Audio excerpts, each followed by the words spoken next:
As a coach, I'm often asked how to stay with a narcissist. Speaking for myself, I find it to be a really tough question to answer. Respectfully and simply put, this isn't something I would ever teach someone. I don't believe in staying in an abusive relationship.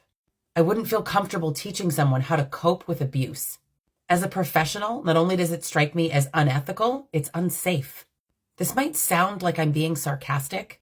I'm truly not.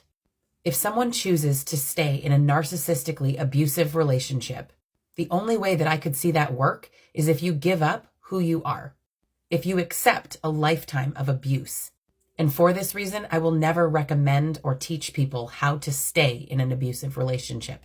This all said, I get really frustrated when people say, just leave. I know that you can't just leave. Sometimes leaving takes a long-term exit strategy. Not everyone has the resources to just walk out the door. Part of what I do in my one-on-one coaching is teach people how to cope during the long-term exit strategy.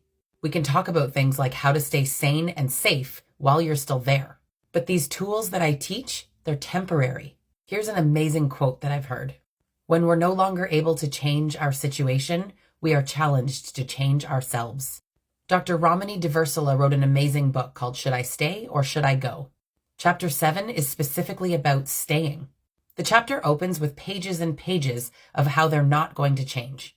If you choose to stay, it's important to know that.